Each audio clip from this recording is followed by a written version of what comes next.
టీశాట్కు స్వాగతం. ఈరోజు మనము ఆహార భద్రతా చట్టం 2013 గురించి తెలుసుకుందాం. ఆహార భద్రతా చట్టం 2013 రావడానికి ముందున్నటువంటి కారణాలను కొంత చరిత్ర లోపలికి వెళ్తే 1940లో బెంగాల్లో వచ్చినటువంటి కరువు కాటకాల వల్ల ప్రజలకు ఆహారం దొరక పడ్డటువంటి నానా బాధల నుంచి ఈ దేశంలో ప్రభుత్వమే పౌరులకు ఆహార సరఫరా చేయాలనేటటువంటి ఒక అంశం పరిశీలనలోకి రావడం జరిగింది. అదేవిధంగా 2000 సంవత్సరంలో దేశంలో కరువు కాటకాలు తాండవిస్తున్నటువంటి సమయంలో ప్రభుత్వము తన గోదాములలో నిల్వలు ఉన్న నియమ నిబంధనల ప్రకారము వాటిని మెయింటైన్ చేయాల్సినటువంటి అవసరాన్ని గుర్తించి ప్రజలకు కావాల్సినటువంటి కరువులో ఉండేటువంటి అందించలేనటువంటి కారణంగా ఈ దేశంలో ఉన్నటువంటి కొన్ని సంఘాలు, కొన్ని ప్రజా ప్రయోజనాల కొరకు చేసేటటువంటి వర్గాలు సుప్రీంకోర్టును ఆశ్రయించడం జరిగింది. 2001లో సుప్రీంకోర్టు వారి అభ్యర్థన మేరకు ఒక కమిషన్ వేసి దేశంలో ఉన్నటువంటి గోడౌన్లలో సరిపోయేటటువంటి సరుకులు ఉన్న తర్వాత కూడా ఈ రాష్ట్రంలో దేశంలో ప్రజలు ఆకలితో చావద్దు అనేటటువంటి ఆలోచనతోని వాళ్ళు ఒక కమిషన్ వేసి దాన్ని ఎంక్వైరీ చేయడం జరిగింది. తదనంతరం రాజకీయ పార్టీలు ఈ దేశంలో ఉన్నటువంటి మేధావులు అన్ని వర్గాల ప్రజల ఆకలి తీర్చడానికి కొరకు కావాల్సినటువంటి విధానం కొరకు ఒక చట్టం రూపకల్పన చేయాలనేటటువంటి ఆలోచన చేయడం జరిగింది. అదేవిధంగా ప్రపంచవ్యాప్తంగా ఉన్నటువంటి యునెసెఫ్ కానీ లేకపోతే అంతర్జాతీయ సంస్థలన్నీ కూడా దేశంలో ఉన్నటువంటి ప్రపంచంలో ఉన్నటువంటి ప్రజానికానికి అందరికీ అత్యంత అవసరమైనటువంటి ఆహారం అందించాలనేటటువంటి ఆలోచనతోని ఆహారాన్ని ఒక ప్రధానమైన అంశంగా చేయడం జరిగింది. అదేవిధంగా మన దేశంలో ఆహారానికి ప్రాధాన్యతనిస్తూ మనిషికి జీవించే హక్కు అనేటటువంటి అంశాన్ని పరిగణనకు తీసుకొని మన రాజ్యాంగంలోని 21వ ఆర్టికల్ ప్రకారం కానీ అదేవిధంగా 39వ ఆర్టికల్ దాని ప్రకారం రకరకాల వాటి సంబంధించినటువంటి ఆర్టికల్స్ను ఆసరాగా చేసుకొని మనిషికి జీవించేటటువంటి హక్కు ప్రధానమైనటువంటి హక్కు కాబట్టి జీవించడానికి కావాల్సినటువంటిది ప్రధానమైనటువంటిది ఆహారము, నీరు, వాతావరణం కూడా ఉండాలనేటటువంటిది చట్టబద్ధం చేయడం జరిగింది. అదేవిధంగా తదనంతరం ఈ దేశంలో అన్ని రాజకీయ పార్టీలు పార్లమెంట్లో చర్చోపచర్చలు చేసిన తర్వాత 2013 ఆహార భద్రతా చట్టాన్ని మన దేశంలోకి జూలై 5వ తారీఖు రోజు ఇది దేశంలో చట్టాన్ని ప్రవేశపెట్టడం జరిగింది. సెప్టెంబర్ 10 తారీఖు నుంచి 2013 నుంచి ఈ దేశంలో ఈ చట్టం అమల్లోకి రావడం జరిగింది. చట్టం ప్రధానంగా ప్రజలకు, బడుగు బలహీన వర్గాల ప్రజలకు ఆహారాన్ని ఆహార భద్రత కల్పించేటటువంటిది ప్రధానమైనటువంటి ఉద్దేశం. ఆకలి చావులు ఉండొద్దని, అదేవిధంగా అందరికీ కావాల్సినటువంటి పోషకాలతో కూడినటువంటి ఆహారం అందాలనేటటువంటి ఆలోచనతోని ఈ చట్టాన్ని తేవడం జరిగింది. ఈ చట్టంలో ప్రధానంగా ఈ చట్టం రూపకల్పన చేసేటప్పుడు 13 చాప్టర్లతోని 45 సెక్షన్లతోని 4 షెడ్యూళ్లతోని చట్టం రూపకల్పన చేయడం జరిగింది. ఈ చట్టం మొట్టమొదటగా చట్టంలో కవర్ అయ్యేటటువంటి అంశాలు ఏంటి, ప్రోగ్రామ్స్ ఏంటి అని అంటే ఆల్రెడీ ప్రభుత్వాలు కొన్ని ప్రజలకు కావాల్సినటువంటి ఆహార భద్రతను అందిస్తున్నటువంటి సందర్భంలో అదేవిధంగా పీడిఎస్ పబ్లిక్ డిస్ట్రిబ్యూషన్ సిస్టమ్ పౌర సరఫరాలు మన రాష్ట్రంలో ఇంతకు ముందు నుంచే ఉన్న పౌర సరఫరాలను ఆ పౌర సరఫరాల ద్వారా పొందేటటువంటి ఏవైతే బియ్యం కానీ పప్పులు కానీ నూనె కానీ వీటన్నిటినీ వాటికి ఒక చట్టబద్ధత కల్పిస్తూ ఏర్పాటు చేయడం జరిగింది. అదేవిధంగా అంగన్వాడీలలో సరఫరా చేసేటటువంటి భోజనం కానీ వాళ్ళకు అందించేటటువంటి ఆహారానికి సంబంధించినటువంటి వాటిని కూడా చట్టబద్ధం చేయడం జరిగింది. అదేవిధంగా మధ్యాహ్న భోజనంలో అందించేటటువంటి ఆ మధ్యాహ్న భోజనాన్ని కూడా చట్టబద్ధం చేయడం జరిగింది. అదేవిధంగా చట్టంలో ఏదైతే గర్భవతులు ఉన్నారో మెటర్నిటీ బెనిఫిట్ స్కీమ్ కింద వాళ్ళకు కూడా కొంత ఆర్థిక సహాయం చేయాలనేటువంటి అంశాన్ని 6,000 రూపాయలు వాళ్ళకి ఇవ్వాలనేటటువంటి అంశాన్ని కూడా చట్టంలో పొందుపరచడం జరిగింది. ఈ విధంగా చట్టంలో ఉన్నటువంటి 3వ సెక్షన్లో అదేవిధంగా 4, 5 సెక్షన్లలో ప్రజలకు ఎవరైతే లబ్ధిదారులు ఉన్నారో, ఎవరైతే అన్ని అర్హతలు కలిగి పొందాల్సినటువంటి వాళ్ళు ఉన్నారో, వాళ్ళకు కావాల్సినటువంటి బెనిఫిట్స్, వాళ్ళకు అందించాల్సినటువంటి ఆహారానికి సంబంధించినటువంటి అంశాలను ప్రత్యేకంగా పేర్కొనడం జరిగింది. వాటిని పేర్కొన్న తర్వాత తదనంతరం వాటికి కావాల్సినటువంటి అమలు విధానము ఎట్లా ఉండాలి అనేటటువంటి ఆలోచనతోని దానికి ఒక వ్యవస్థను ఏర్పాటు చేయాలనేటటువంటి ఆలోచనతోని ఎవరికైతే ఈ ప్రభుత్వము బాధ్యత ఇది వీళ్ళకు పౌరులకు అందించాల్సినటువంటిది, పౌరులు వాటిని పొందేటటువంటి చట్టపరమైనటువంటి హక్కు కాబట్టి వాళ్ళకు ఎట్లా అందచేయాలి అనే దాని కొరకు, అందజేయడంలో జరిగేటటువంటి లోపాలను అధిగమించడానికి కొరకు వాళ్ళకు కావాల్సినటువంటి గ్రీవెన్స్ రిడ్రెసల్ మెకానిజాన్ని కూడా ఏర్పాటు చేయడం జరిగింది. వాళ్ళకు ఉన్నటువంటి సమస్యలను ఎప్పటికప్పుడు పరిష్కరించి ఈ చట్టాన్ని పకడ్బందీగా అమలు చేయడానికి కొరకు చేసినటువంటి ప్రయత్నం అది. దాంట్లో భాగంగానే సెక్షన్ 14 ప్రకారము ఇంటర్నల్ గ్రీవెన్స్ రిడ్రెసల్ మెకానిజాన్ని ఏర్పాటు చేయడం జరిగింది. అంతర్గతంగా వచ్చేటటువంటి సమస్యలను ఎప్పటికప్పటి పరిష్కారం చేసి లబ్ధిదారులకు ఆ చట్టపరమైన హక్కును పరిరక్షించే విధంగా చేయడం జరిగింది. దాంట్లో ఇంటర్నల్ గ్రీవెన్స్ రిడ్రెసల్ మెకానిజంలో గ్రామీణ ప్రాంతాల నుంచి మొదలు పెట్టుకుంటే రాష్ట్రం లెవెల్ దాకా దాని కొరకు విజిలెన్స్ కమిటీలను నిర్మాణం చేయాలని సెక్షన్ 29లో చెప్పినట్టుగా విజిలెన్స్ కమిటీల నిర్మాణం రాష్ట్రమంతా చేసి ఎప్పటికప్పుడు లబ్ధిదారుల యొక్క సమస్యలను విన్నవించి వాటిని పరిష్కారం చేసేదాని కొరకు ఏర్పాటు చేయడం జరిగింది. ఇంటర్నల్ గ్రీవెన్స్ రిడ్రెసల్ విధానంలో ప్రత్యేకించి పౌర సరఫరాల విభాగంలో అయితేనేమో ఆ పౌర సరఫరాలకు సంబంధించినటువంటి అధికారులు ఆ సమస్యలను పరిష్కారం చేయాలి. అదేవిధంగా అంగన్వాడీలలో సమస్యలు ఎదురైతే వాళ్ళు పరిష్కారం చేయాలి. ఇట్లా ఏ విభాగానికి సంబంధించినటువంటి వాళ్ళు ఆ సమస్యలను ఎప్పటికప్పుడు పరిష్కారం చేయడానికి కొరకు ఏర్పాట్లు చేసుకోవడం జరిగింది. అదేవిధంగా మండల లెవెల్లో ఎంఆర్ఓ, ఎండిఓలను నోడల్ అధికారులుగా కూడా నియమించి వాళ్లకు ఎప్పటికప్పుడు సమస్యలను పరిష్కరించేటటువంటి విధానాన్ని, బాధ్యతను కూడా అప్పగించడం జరిగింది. దాంతోపాటు జిల్లా లెవెల్లో సెక్షన్ 15ను అనుసరించి జిల్లా లెవెల్లో ప్రతి జిల్లాకు జిల్లా లెవెల్లో ఒక జిల్లా సమస్యల పరిష్కార అధికారిని కూడా నియమించడం జరిగింది. వారిని డీజీఆర్ఓగా మనం చెప్పుకుంటా ఉన్నాం. ఆ డీజీఆర్ఓకు ఎవరైతే అక్కడ ఉన్నటువంటి ఏవైతే విజిలెన్స్ కమిటీలు ఉన్నాయి కానీ లేకుంటే లబ్ధిదారుడు స్వయాన కానీ వాళ్ళకు జరిగినటువంటి ఏదైనా సక్రమంగా బియ్యం సరఫరా కాకపోయినా, లేకపోయినట్టయితే సక్రమంగా అంగన్వాడీలలో కావాల్సినటువంటి ఫుడ్స్ సరఫరా వాళ్ళకి ఏదైతే చట్టపరమైనటువంటి హక్కు ఉందో వాటిని సరఫరా చేయకపోయినా, ఇట్లా ఎక్కడికక్కడ ఏ విభాగంలో చట్టపరమైనటువంటి హక్కు ఉన్నటువంటి వాళ్లకు కావాల్సినటువంటి సరుకులను సరఫరా చేయనటువంటి సందర్భంలో వాళ్ళు విజిలెన్స్ కమిటీ అదేవిధంగా డీజీఆర్ఓకు కూడా వాళ్ళు దాన్ని సమర్పించుకునేటటువంటి కేసు పెట్టేటటువంటి అవకాశం ఈ చట్టంలో కల్పించడం జరిగింది. డీజీఆర్ఓ జిల్లా లెవెల్లో అందరినీ మన తెలంగాణ రాష్ట్రంలో డిఆర్డిఓలుగా ఉన్నటువంటి వాళ్ళను జిల్లా సమస్యల పరిష్కార అధికారిగా ఈ 2013 ఈ చట్టం ప్రకారం చేయడం జరిగింది.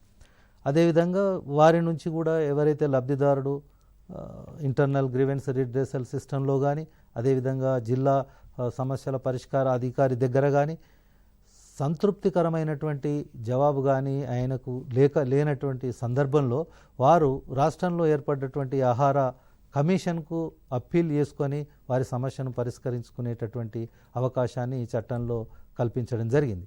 దానికి అనుగుణంగా వీటిని అంతా నిర్వహించడానికి కొరకు మన రాష్ట్రం ఈ చట్టము అమల్లోకి 2015లో తెచ్చినప్పటి నుండి దానికి కావాల్సినటువంటి రూల్స్ ఫ్రేమ్ చేసుకోవడం జరిగింది, నియమ నిబంధనలన్నింటినీ ఫ్రేమ్ చేసుకోవడం జరిగింది. అదేవిధంగా మన తెలంగాణ రాష్ట్ర ఆహార కమిషన్ 2017లో ఏర్పాటు చేసుకొని సంపూర్ణంగా అన్ని ఖాళీలతో పాటు ఏర్పాటు చేసుకోవడం జరిగింది. దాంట్లో సెక్షన్ 16లో చెప్పినటువంటి విధంగా ఉన్నటువంటి అన్ని నియమ నిబంధనలను పాటిస్తూ అదేవిధంగా రిజర్వేషన్స్ అన్నింటినీ పాటిస్తూ ఒక సంపూర్ణమైనటువంటి కమిషన్ ఏర్పాటు చేసుకోవడం జరిగింది. అప్పటి నుంచి మన రాష్ట్రంలో ఈ కమిషన్ పనిచేస్తూ ఉంది. అదేవిధంగా ఎప్పటికప్పుడు సమస్యల పరిష్కారాన్ని అదేవిధంగా కమిషన్కు ఉండేటటువంటి ప్రధానమైనటువంటి బాధ్యతలను మనం తెలుసుకోవాల్సినటువంటి అవసరం ఉంది. ఈ సందర్భంగా కమిషను ఎప్పటికప్పుడు ఈ చట్టం ప్రకారం అందించాలి. ఈ చట్టం యొక్క అమలును ఈ రాష్ట్రంలో పకడ్బందీగా జరగడానికి కావాల్సినటువంటి అన్నిటినీ చూడాల్సినటువంటి బాధ్యత ఈ కమిషన్ మీద ఉంది. అదేవిధంగా చట్టంలో పేర్కొన్నటువంటి హక్కులను అందరికీ రక్షించేటటువంటి విధంగా ఆ రక్షించేటటువంటి ప్రభుత్వ యంత్రాంగాన్ని ఎప్పటికప్పుడు మానిటర్ చేసేటటువంటి అధికారము ఈ కమిషన్కు ఉంది. అదేవిధంగా ఈ కమిషన్కు సివిల్ కోర్టుకు ఉండేటటువంటి అన్ని అధికారాలను ఇస్తూ ఈ కమిషన్ నిర్మాణం చేయడం జరిగింది. కాబట్టి దీన్ని ఒక కోర్టు లాగానే నడిచేటటువంటి విధానం ఉంది. అదేవిధంగా వాళ్లకు లబ్ధిదారులకు చెందాల్సినటువంటి ఏవైనా హక్కులకు భంగం కలిగినటువంటి సందర్భంలో కానీ ప్రభుత్వానికి ఇంకా ఈ ఈ స్కీములు ఏవైతే ఈ ప్రోగ్రామ్స్ ఏవైతే ఉన్నాయో వీటన్నిటిని పకడ్బందీగా అమలు చేయడానికి ఎప్పటికీ సూచనలు సలహాలు ఇవ్వాల్సినటువంటి బాధ్యత కూడా కమిషన్ మీద ఉంది. ఈ కమిషన్ మన తెలంగాణ రాష్ట్ర కమిషన్ కూడా దీనికి సంబంధించినటువంటి అంశాలను ఎప్పటికప్పుడు రాష్ట్ర ప్రభుత్వానికి నివేదిస్తూ ఉంది. అదేవిధంగా సంవత్సరం యొక్క వార్షిక నివేదిక తయారు చేసి కూడా ఈ ప్రభుత్వానికి అందజేయాల్సినటువంటి అవసరం ఉంది. ఇట్లా ఈ చట్టం యొక్క అమలును పకడ్బందీగా చేసేటటువంటి బాధ్యతను ఈ తెలంగాణ రాష్ట్ర కమిషన్ చేయాల్సినటువంటి అవసరం ఉంది. తదనంతరం మనము ఇంకా దీంట్లో ఉండేటటువంటి విధానాలకు అన్నిట్లకు చూసుకుంటే ఉంటే ఏ సంస్థలది ఏమేమి బాధ్యత ఉన్నదనేటటువంటి విషయాలను కూడా మనం పరిగణలోకి తీసుకొని మాట్లాడుకున్నటువంటి సందర్భంలో కేంద్ర ప్రభుత్వానికి ఈ చట్టాన్ని అమలు చేయడంలో వాళ్ళకు బాధ్యత ఉంది. ఎప్పటికప్పుడు ప్రజలకు అవసరమైనటువంటి ఆహార పదార్థాలను సేకరించి ఆ రాష్ట్రాలకు అందించాల్సినటువంటి బాధ్యత కేంద్ర ప్రభుత్వం మీద ఉంది. కేంద్ర ప్రభుత్వం అందించినటువంటి ఆహార పదార్థాలను గోడౌన్లలో నిల్వ చేసి లబ్ధిదారులకు ఎవరైతే ఉన్నారో పొందాల్సినటువంటి వాళ్ళకు అందించేటటువంటి బాధ్యత ఈ రాష్ట్ర ప్రభుత్వం మీద ఉంది. అదేవిధంగా లోకల్ బాడీలో ఉండేటటువంటి ప్రజాప్రతినిధులకు కూడా ఈ చట్టం అమలు పట్ల బాధ్యతలను కొన్ని నిర్దేశించడం జరిగింది. ప్రభుత్వ యంత్రాంగము ప్రజాప్రతినిధులు అందరూ కలిసి ఈ ప్రజలు ఈ రాష్ట్రంలో కానీ ఈ దేశంలో కానీ ఎక్కడ కూడా ఆహారంతో మరణాలు ఉండొద్దని ఆకలి మరణాలు ఉండొద్దనేటటువంటి ప్రధానమైనటువంటి ఉద్దేశంతో ఈ చట్టం యొక్క అమలు కొరకు కార్యక్రమాలను చేస్తున్నటువంటి సందర్భం. ఆహార భద్రతా చట్టంలో కవర్ అయ్యేటటువంటి ఆహార భద్రతా చట్టంలో వచ్చేటటువంటి స్కీములను మనము పరిశీలించినట్లయితే ప్రధానంగా పౌర సరఫరాలకు సంబంధించినటువంటి అంశము మనం మొట్టమొదటిగా తీసుకోవాల్సినటువంటి అవసరం ఉంది. దాంట్లో మన రాష్ట్రంలో చట్టం ప్రకారం అయితే రాష్ట్రంలో ఉన్నటువంటి గ్రామీణ ప్రాంత ప్రజానికానికి 75% కవర్ అయ్యేటటువంటి విధంగా, పట్టణ ప్రాంతంలో ఉండేటటువంటి ప్రజానికానికి 50% కవర్ అయ్యేటటువంటి విధంగా ఒక నిబంధన ఉంది. దాంట్లో భాగంగానే మన రాష్ట్రంలో మాత్రము మనము అదేవిధంగా మన రాష్ట్రంలో 61% యాజ్ ఎ హోల్గా కవర్ చేస్తున్నటువంటి సందర్భము మనకు నేషనల్ ఫుడ్ సెక్యూరిటీ యాక్ట్ కింద ఉంది. దాంట్లో మన రాష్ట్రం ఇంకా కొంత ఒక అడుగు ముందుకేసి దాన్ని మించి 3,50,00,000 60,00,000 జనాభా ఉన్నటువంటి మన రాష్ట్రంలో 2,80,00,000 మంది ప్రజానీకానికి మనము పౌర సరఫరాల ద్వారా బియ్యాన్ని అందిస్తున్నటువంటి సందర్భం. అయితే దీంట్లో వాళ్లకు చెందాల్సినటువంటి హక్కు చట్ట ప్రకారం 5 కిలోలు ఇవ్వాల్సినటువంటి 5 కిలోల బియ్యాన్ని 3 రూపాయల కాడికి ఇవ్వాల్సినటువంటి సందర్భంలో చట్టంలో చెప్పినట్టు, కానీ మన రాష్ట్రంలో 6 కిలోల బియ్యం ఇస్తూ అది 1 రూపాయికి ఇస్తున్నటువంటి విషయం మనందరికీ తెలిసినటువంటిది. అదేవిధంగా ప్రజానికానికి అందాల్సినటువంటి ఇతరంగా ఇచ్చేటటువంటి అంశాలను కూడా మనం పరిశీలించాల్సినటువంటి అవసరం ఉంది. దీంట్లో చట్ట ప్రకారం ఎవరికైనా ఎలిజిబిలిటీ ఉండి వాళ్ళకు రేషన్ కార్డు రాకపోయినటువంటి సందర్భంలో కూడా వాళ్ళు సంబంధిత అధికారులను ఇంతకుముందు మనం చెప్పుకున్నట్టు డీజీఆర్ఓలను కానీ కమిషన్ కానీ అప్రోచ్ అయ్యి వాళ్ళ రేషన్ కార్డు పొందేటటువంటి అవకాశం ఉంది. అదేవిధంగా చట్టంలో చెప్పినట్టు విధంగా మహిళా సాధికారితను సాధించడానికి కొరకు ఉమెన్ ఎంపవర్మెంట్ కింద కూడా ఈ చట్టాన్ని అమల్లో భాగంగా రేషన్ కార్డ్స్ ఇచ్చేటటువంటి సందర్భంగా మహిళల పేరు మీద ఎవరైతే వయోజనులైనటువంటి మహిళలు ఉంటారో వాళ్ళ పేరు మీదనే 18 సంవత్సరాలు నిండినటువంటి మహిళలు ఎవరు ఉంటే ఆ ఇంట్లో వాళ్ళ పేరు మీద కార్డు ఇవ్వాలనేటటువంటి ఒక నిబంధనను పెట్టుకోవడం జరిగింది. దాన్ని కూడా అమలు చేసేటటువంటి విధంగా ఉంది.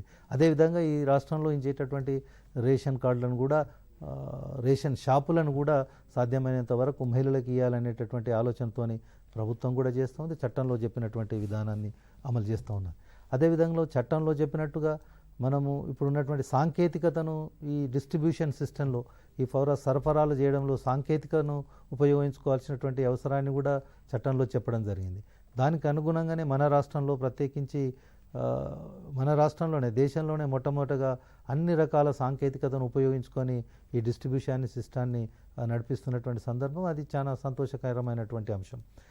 ప్రతి ఒక్కరికి ఈ అవసరానికి సమయానికి ఐరిష్ కానీ తంబు కానీ ఇట్లా వాటిని అన్నిటిని ఉపయోగించుకొని ప్రతి పౌరునికి ఎలిజిబుల్ ఉన్నటువంటి అర్హత ఉన్నటువంటి ప్రతి వ్యక్తికి ఈ సరఫరాను అందించడంలో ప్రభుత్వం ఎప్పటికప్పుడు వ్యవహరిస్తున్నటువంటి సందర్భం మనందరికీ తెలిసినటువంటిదే.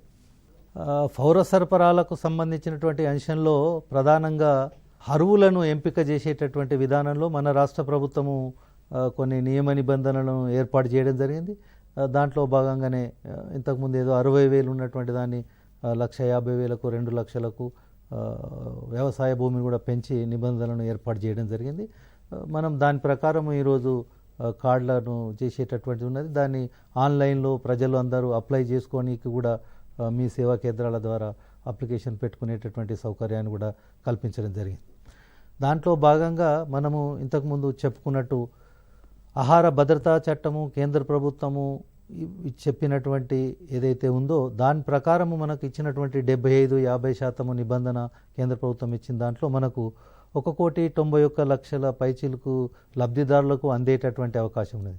కానీ మన ప్రభుత్వము తెలంగాణ రాష్ట్ర ప్రభుత్వం ముందుకొచ్చి ఇంకా మిగతా 86-87 లక్షల మంది లబ్ధిదారులకు రాష్ట్ర ప్రభుత్వము బడ్జెట్తోని ఏర్పాటు చేసి ఇస్తున్నటువంటి సందర్భము మన రాష్ట్రంలో ఉంది.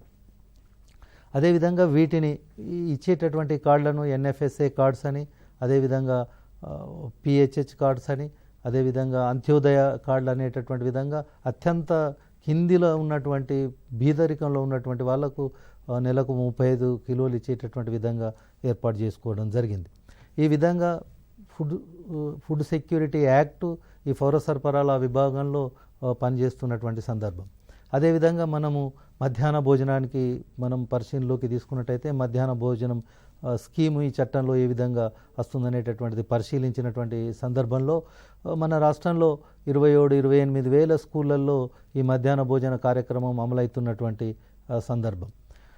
చట్టంలో 4-5 సెక్షన్ల ప్రకారము 6 సంవత్సరాల నుండి 14 సంవత్సరాల లోపు ఉన్నటువంటి ప్రతి విద్యార్థికి మధ్యాహ్న భోజనాన్ని అందించాల్సినటువంటి అవసరాన్ని ఈ చట్టంలో పేర్కొనడం జరిగింది.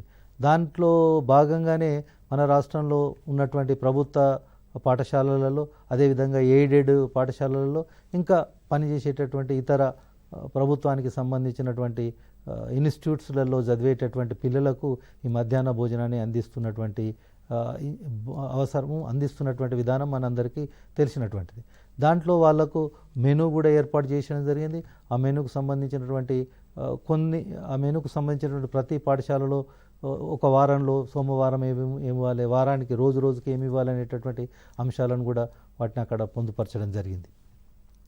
అదేవిధంగా మన రాష్ట్రంలో ఈ మధ్యాహ్న భోజనాన్ని ఎక్కడికక్కడ ఏ పాఠశాలలని వండి పెట్టేటటువంటి విధానంతో పాటు మొత్తము ఎక్కడైతే పట్టణ ప్రాంతాలు ఉన్నాయో, ఎక్కడైతే వసతులు లేవో వండి పెట్టేటటువంటి అక్కడ మనకు సెంట్రలైజ్డ్ కిచెన్ ద్వారా కూడా సరఫరా చేస్తున్నటువంటి అంశం మన రాష్ట్రంలో ఉంది. 20 లక్షల మంది విద్యార్థులకు రోజు మధ్యాహ్న భోజనం అందించేటటువంటి కార్యక్రమం ఇప్పుడు మన రాష్ట్రంలో జరుగుతున్నటువంటి అంశం.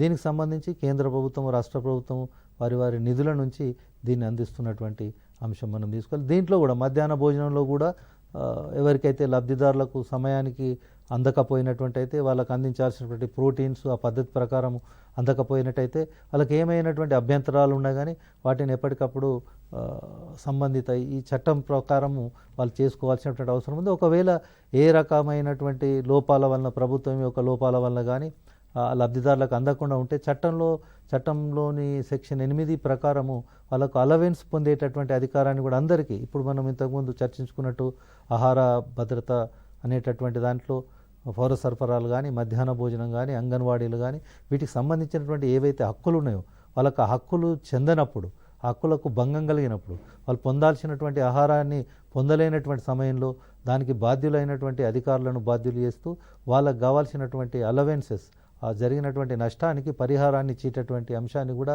ఈ చట్టంలో పొందుపరచడం జరిగింది. కాబట్టి ఎప్పటికప్పుడు ప్రజలు దీన్ని ఉపయోగించుకొని వాళ్ళకి జరిగే నష్టాన్ని భరించుకోవాల్సినటువంటి నష్టాన్ని భర్తీ చేసుకోవాల్సినటువంటి అధికారం కూడా దీంట్లో ఇచ్చారు. కాబట్టి దాన్ని కూడా మనం పరిగణలోకి తీసుకోవాల్సినటువంటి అవసరం ఉంది. అదేవిధంగా ఈ ఈ చట్టం యొక్క అమలు విధానాన్ని పకడ్బందీగా ఉండడానికి కొరకు ఎప్పటికప్పుడు చట్టంలో వీటిని ప్రజల ద్వారా సోషల్ ఆడిట్ చేసేటటువంటి కార్యక్రమాన్ని కూడా చట్టంలో ఏర్పాటు చేయడం జరిగింది. ప్రభుత్వాలు ఆ సంబంధించినటువంటి విభాగాలు అధికార యంత్రాంగం అంతా ఎప్పటికప్పుడు ఈ చట్టం యొక్క అమలు ఆ డిపార్ట్మెంట్లో జరగడానికి కొరకు ఈ సోషల్ ఆడిట్ కార్యక్రమాలను కూడా చేసి దాంట్లో ఉన్నటువంటి లోటుపాట్లను తెలుసుకొని ఎప్పటికప్పుడు దాన్ని మనం మదింపు చేసుకుంటూ ఒక మంచి సేవలు అందించే విధంగా చేయడానికి కొరకు దాన్ని ఉపయోగించుకోవాల్సినటువంటి అవసరం ఉందనేటటువంటి విషయాన్ని కూడా మనం ఈరోజు పరిశీలించుకోవాల్సినటువంటి అవసరం ఉంది. అదేవిధంగా ఈ చట్టానికి మనం ముందు చెప్పుకున్నట్టు 13 చాప్టర్లతోని 45 సెక్షన్లతోని 4 షెడ్యూల్స్తోని చేసుకోవడం జరిగింది. ఒకటో షెడ్యూల్లో ఏ విధమైనటువంటి అర్హులు వాళ్ళని ఎట్లా నిర్ధారణ చేయాలనేటువంటిది చెప్పుకోవడం జరిగింది. రెండవ షెడ్యూల్లో మనిషికి కావాల్సినటువంటి ఎన్ని ప్రోటీన్లు కావాలి, ఎన్ని క్యాలరీస్ మనం అందించాల్సినటువంటి అవసరం ఉన్నటువంటి నిర్ణయించుకోవడం జరిగింది.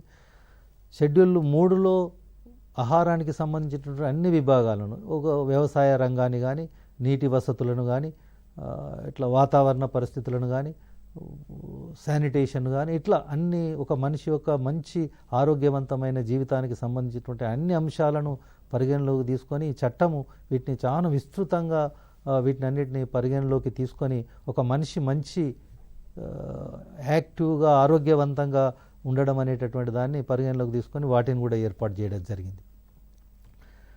ఎందుకోసం అంటే ఒక దేశం యొక్క ఒక రాష్ట్రం యొక్క ఆర్థిక పరిస్థితి ఆ మానవ సంపద మీదనే ఆధారపడేటటువంటి అంశం. కాబట్టి ఆ ఉండేటటువంటి మానవ సంపద ఆరోగ్యవంతంగా బలంగా ఉంటేనే ఉత్పత్తి అనేటటువంటి వెళ్తుంది. దాని నుంచి ఆ రాష్ట్రం యొక్క ఆర్థిక స్థితులు బాగుంటాయి అనేటటువంటి ప్రధానమైనటువంటి ఉద్దేశం. అదేవిధంగా ఒక మానవీయ కోణాన్ని కూడా ప్రదర్శించేటటువంటి అంశం. అదేవిధంగా చట్టంలో చెప్పినట్టు మనకు రాజ్యాంగంలో చెప్పినట్టు మనిషికి జీవించే హక్కును కూడా పరిగణలోకి తీసుకొని వారికి జీవించేటటువంటి హక్కు, అది గౌరవప్రదంగా జీవించేటటువంటి హక్కు వాళ్ళకు ఉండాల్సినటువంటి అవసరం ఉన్నది. కాబట్టి ఆ గౌరవప్రదంగా ఉండడానికి కొరకు చట్టబద్ధత చేసి వీటిని అందిస్తున్నటువంటి సందర్భాన్ని మనం అంతా పరిగణలోకి తీసుకోవాల్సినటువంటి అవసరం ఉంది. మిత్రులందరికీ మనము ముందు రాబోయేటటువంటి సమయంలో ఈ చట్టంలో ప్రత్యేకంగా కవర్ అయ్యేటటువంటి మధ్యాహ్న భోజనం గురించి కానీ, అదేవిధంగా ఐసిడిఎస్కు సంబంధించినటువంటి అంశాల గురించి కానీ, అదేవిధంగా పీడిఎస్లో ఉండేటటువంటి అంశాలు, రేషన్ కార్డు పొందడం ఎట్లా, అదేవిధంగా వాళ్ళకు సరఫరా జరగనటువంటి సందర్భంలో ఇంకేమేం చేయాల్సినటువంటి అవసరం ఉంది, ఇట్లాంటి అన్ని విపులంగా ఒక్కొక్క సబ్జెక్టుకు సంబంధించి పౌర సరఫరాలు, మధ్యాహ్న భోజనము, అంగన్వాడీలు, మెటర్నిటీ బెనిఫిట్, అది మన రాష్ట్రంలో కేసీఆర్ కిట్ రూపంలో మనం అందరం ఇస్తున్నాం. వీటిని అన్నిట్లను ప్రజల యొక్క హక్కులకు కావాల్సినటువంటి పరిష్కారాలు, చట్టం ఏం చెప్తుంది అనేటటువంటి విషయాలను మళ్ళీ సపరేట్గా ఏ సబ్జెక్టుకు ఆ సబ్జెక్టుగా మళ్ళీ ఒకసారి వివరంగా తెలుసుకునేటటువంటి ప్రయత్నం చేద్దాం. అదేవిధంగా మీ అందరికీ మరొకసారి ధన్యవాదాలు.